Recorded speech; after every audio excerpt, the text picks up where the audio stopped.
G'day you mob, Pete here, and this is another episode of Aussie English, the number one place for anyone and everyone wanting to learn Australian English. So today I have a Goss episode for you where I sit down with my old man, my father, Ian Smissen, and we talk about the week's news, whether locally down under here in Australia or non-locally overseas in other parts of the world. Okay, and we sometimes also talk about whatever comes to mind, right? If we can think of something interesting to share with you guys related to us or Australia, we also talk about that in the Goss. So these episodes are specifically designed to try and give you content about many different topics where we're obviously speaking in English and there are multiple people having a natural and spontaneous conversation in English. So it is particularly good to improve your listening skills. In order to complement that though, I really recommend that you join the podcast membership or the academy membership at aussieenglish.com.au, where you will get access to the full transcripts of these episodes, the PDFs, the downloads, and you can also use the online PDF reader to read and listen at the same time. Okay, so if you really want to improve your listening skills fast, get the transcript, listen and read at the same time, keep practicing, and that is the quickest way to level up your English. Anyway, I've been rabbiting on a bit. I've been talking a bit. Let's just get into this episode, guys. Smack the bird, and let's get into it.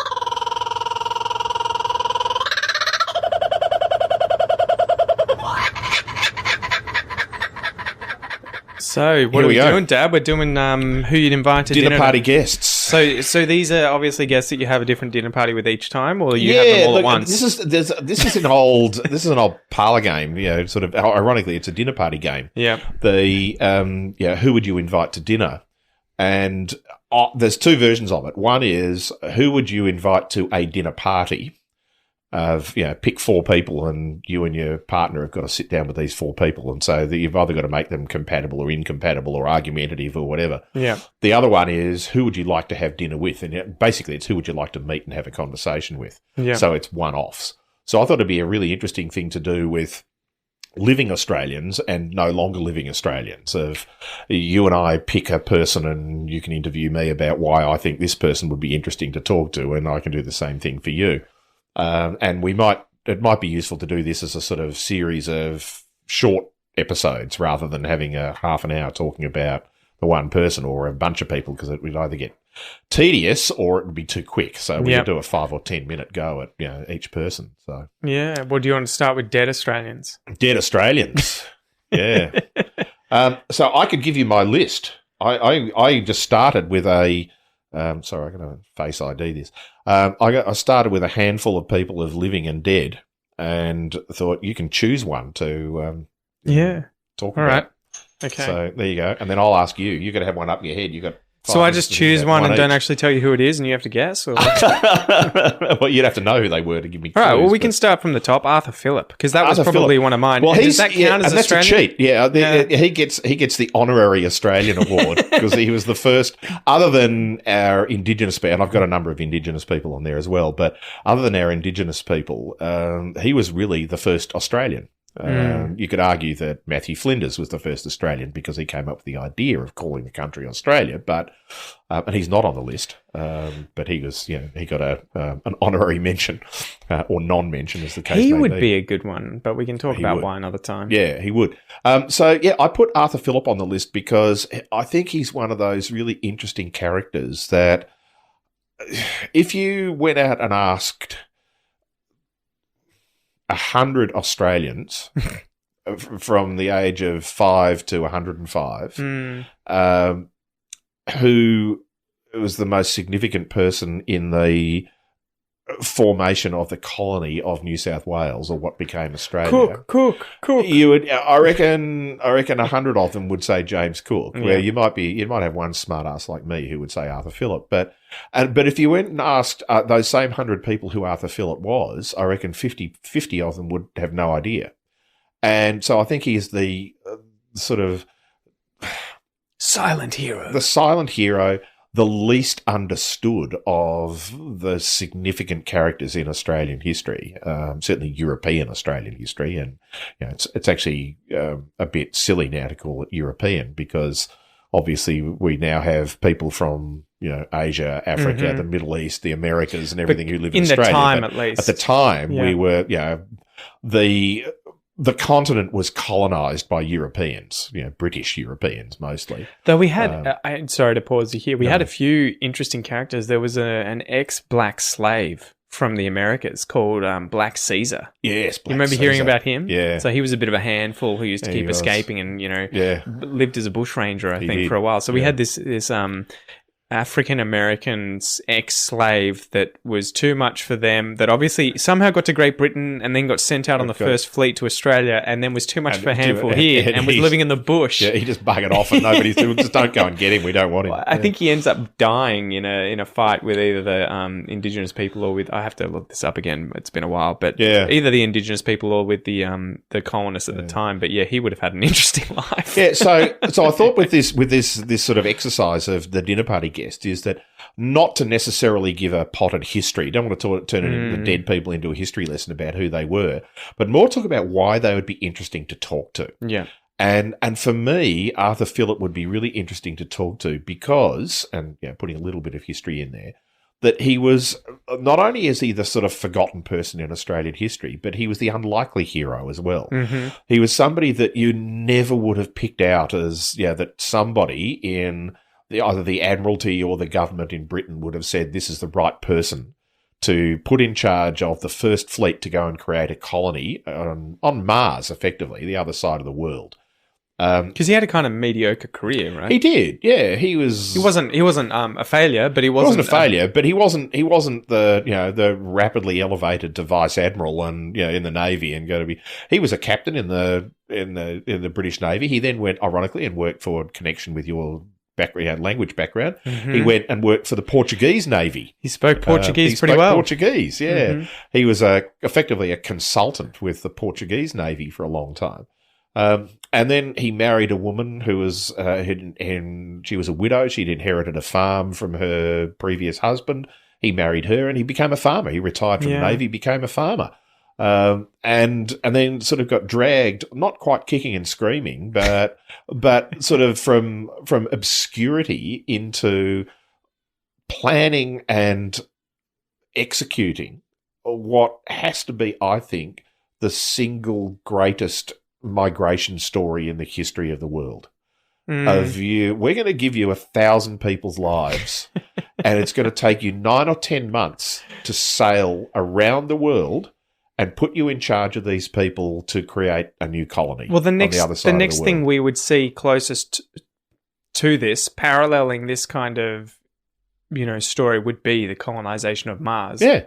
If it happened, though, it's never happened before masse. him, and it's never happened since him. Yeah. That there was a deliberate colonization of a place in the world, because colonization up until then, and even past then, by mostly Europeans, had always been sort of incremental. It had just been, we'll set up a port. We'll set up a port, and then we'll have a little village, and then we'll set up a government and whatever. But whereas this was just, we'll go from 0 to 100 in with one shot. With one shot, yeah. So, but do you think that's part of the reason they ended up choosing him, because big name was they didn't. I'm not doing that. Exactly. I think that is absolutely true. There was limited chance that any of the big wigs. Anyone want to put their hand up? And effectively, this was a without putting too many things. Now he didn't die, but. He did, but not in Australia. He's still here. He's still here. That's worth he shouldn't be on this list. No, he's not on the dead list. It was a suicide mission. It was effectively a professional suicide mission, if nothing else. This was the end of career job for somebody. This was you got nothing better to do. Why don't you have a crack at this for a few years and see what happens? But the things that I really...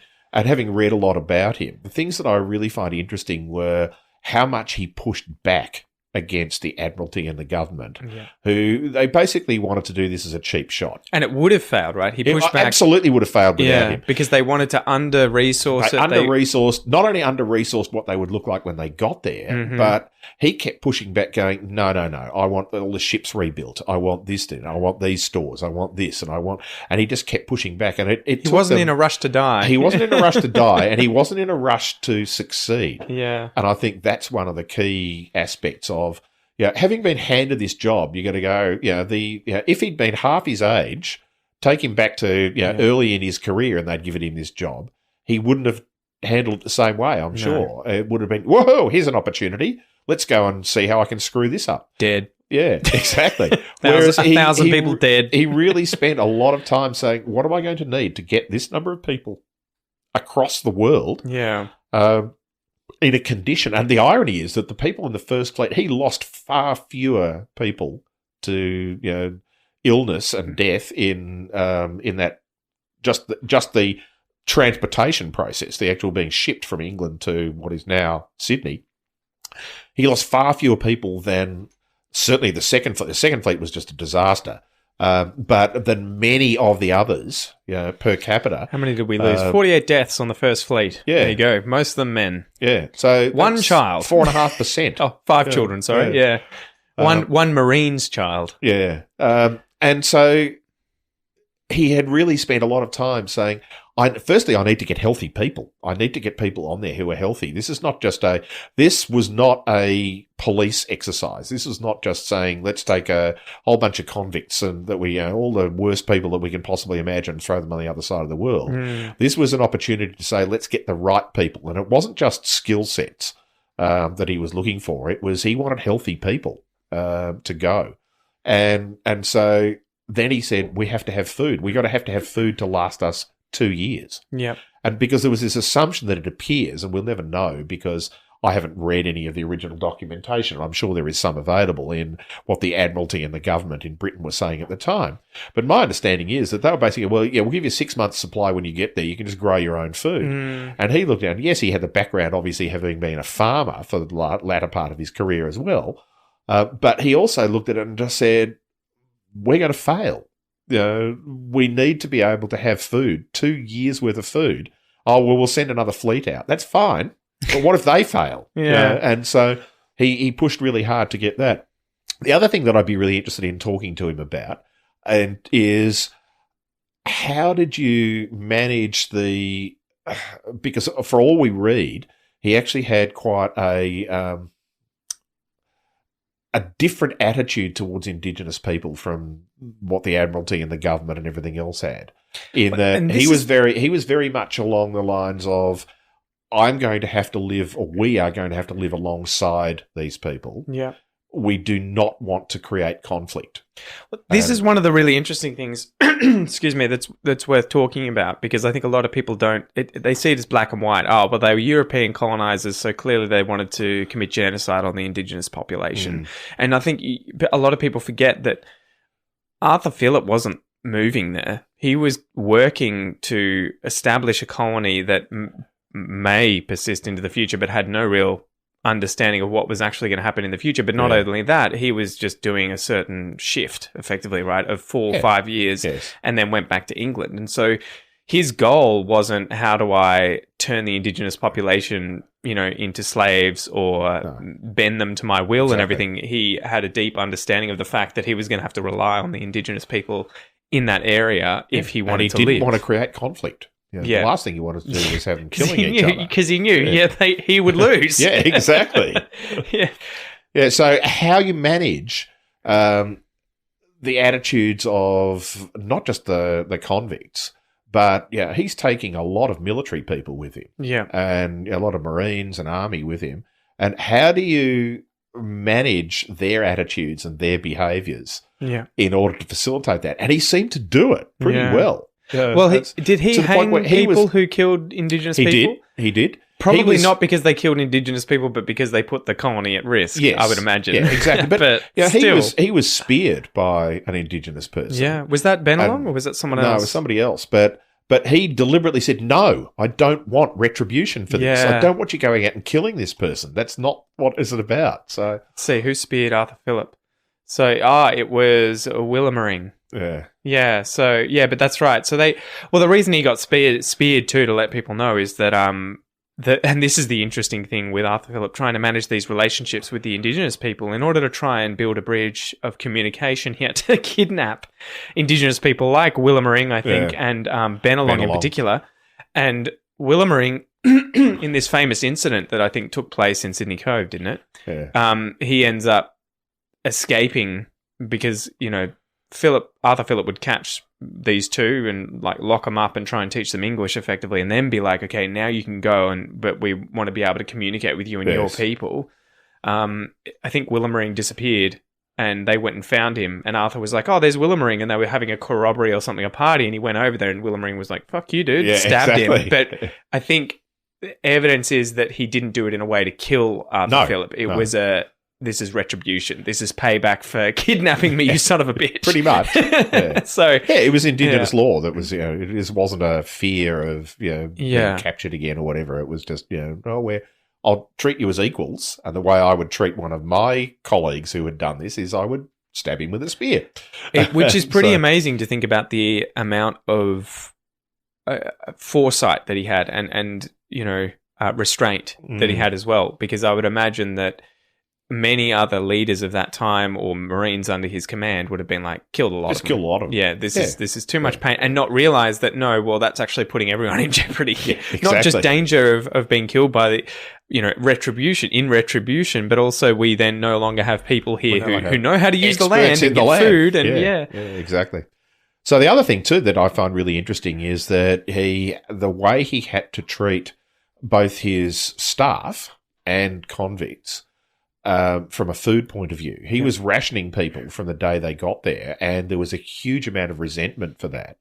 And the first person hanged in Australia was hanged because they stole food from the stores. Mm-hmm. Not for murder or for raping people or for running off and killing Indigenous people, but again, or whatever else. Putting the colony in jeopardy. The colony in jeopardy, and it's that having that oversight of the whole picture and understanding that stealing food is the worst thing you can possibly do because it's the only thing that's going to keep us alive through a winter. Yeah, that's...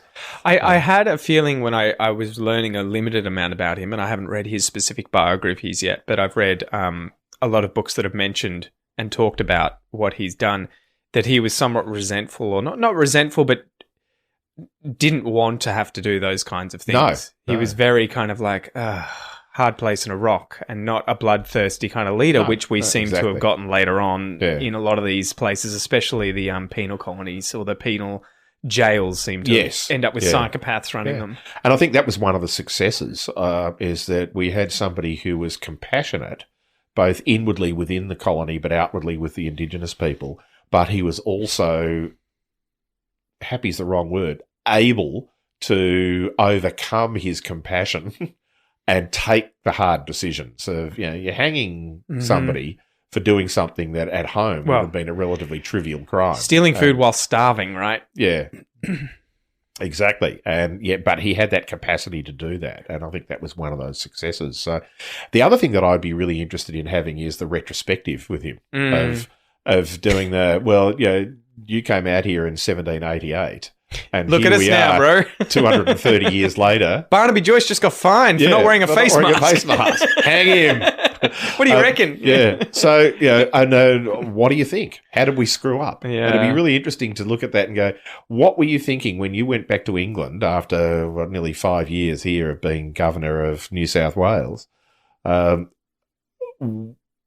did you think was going to happen? And obviously he lived for some time afterwards, and he would have heard about progress and so on. But 50, 150, 300 years later, not that we're 300, but 230 years later now, could you have foreseen this? Well, of course not. Of course not. Yeah. But it's more that it's now, the modern world now is so when and how we were colonised is sort of irrelevant. But if you'd taken him forward, even to say the 100 years to the late 19th century, after we had gone through convicts and started to develop, how would he have seen that? And what advice could he have given people as to, how they could improve the country. It'd be really interesting to have those sort of conversations with someone who was the start of it all. So it'd be incredible to understand what Australia was like back then too, from his point of view and the colony's point of view. What it was like in their psyche of we have just taken, stolen, acquired this very small parcel of land in Sydney Cove, and there is this unknown amount of country that stretches out before us with, unknown threats, unknown animals, completely new species. They see kangaroos and they're just like, what the fuck is this thing? You can eat it. And then just you hear possums and koalas. Yeah, exactly. I couldn't imagine what it would have been like. It'd be really cool to be able to do some sort of time travel tourism where you could spend the night on both sides, in the Indigenous side as well, but in the colony, and hear and understand what their fears were, what they were worried about, what their day-to-day life. Like, you wonder, the colonists often get demonized, but as being these, people who ended up taking this land, but I doubt that was on their minds, at least for the majority of them. They were probably so how close. Do I survive? Exactly. What do I have to do Certainly to eat? The first fleet was, how do I survive? Well, and until we get another, fleet of ships bringing food to us, that's, I'm sure, almost the only thing they were thinking of. Well, and a lot of it would have been interesting to see Arthur Phillip with the ability to go home at any time, effectively, and be like, how do you feel being here, done, knowing that you've got a go home ticket? Yeah. And the Marines have the go home tickets. Whereas the convicts, of the people who came there for 7 to 14 years, which is effectively life. Because they were. There who's going to be able to afford who to earned go home? enough money to buy their way home again. But ironically, very few of them wanted to, even the ones who were successful. Oh man, England was a shithole. Yeah, exactly. Which was why they probably stolen or gone into the crime. life they had come from. Exactly, they were probably like, man, I get farmland, I get to know. And the first fleeters were not. Mostly they were petty criminals, but they were not some of the later ones were political criminals, particularly the Irish and the Scottish. The Irish in particular, but where it was just get these people out of here. They very quickly became productive members of society, because a lot of them were literate, skilled, professional lawyers, scholars. It's one of the guys who apparently was one of the first architects and artists who came to Australia was a convicted. He wasn't a political prisoner. Was he a forger? He was a forger. Yeah, clearly fake a very clever draftsperson. Just not clever enough not to be caught. Exactly, but he became a very succcable architect. What was his name? I can't remember. No. Yeah, so, I have a feeling I was reading about him recently. Yeah, but those sort of stories of how do you choose who to put on the boat? Well, clearly you don't choose the worst of the worst. Yeah, exactly. That's a pretty quick way to just turn everything to shit. Rapists and murderers, you can stay home. Thank you. And they're dead. Yeah, everyone's dead. Yeah. Well, anything else to add? No. Phillip-wise? No, I think. What other questions would you have for him? Did you have any regrets? What would you have done differently? That's always a good question to ask somebody who's done something monumental. And for what we perceive, 230 years later, relatively Indigenous aspects aside, and that's not downplaying them, but relatively successfully, what would you have done differently? What where did you screw up? It's always a really interesting question to ask somebody who, for all intents and purposes, has been successful. I would love to know what he thought of Indigenous people prior to meeting them, after meeting them, and then after the 5 years or however his stint, because he had spent a lot of time with Willamarine and Bennelong. Yeah. Bennelong, I think, I don't know if Willamarine went, but Bennelong definitely went to Great Britain with him. Yes. So it would have been really interesting to see how his view of these people would have changed over that time. And to have heard about what Bennelong's stay in England would have been like. Because I can imagine that would have been pretty interesting. Yeah. Anyway, all right. Well, we'll have to do this next time. Another one. It's my your turn next time. All right. Cheers. All right. Thanks, everyone. See you guys. Alrighty, you mob, thank you so much for listening to or watching this episode of The Goss. If you would like to watch the video, if you're currently listening to it and not watching it, you can do so on the Aussie English channel on YouTube. You'll be able to subscribe to that. Just search Aussie English on YouTube. And if you're watching this and not listening to it, you can check this episode out also on the Aussie English podcast, which you can find via my free Aussie English podcast application on both Android and iPhone. You can download that for free, or you can find it via any other good podcast app that you've got on your phone. Spotify, podcasts from iTunes, Stitcher, whatever it is. I'm your host, Pete. Thank you so much for joining me. I hope you have a ripper of a day, and I will see you next time. Peace!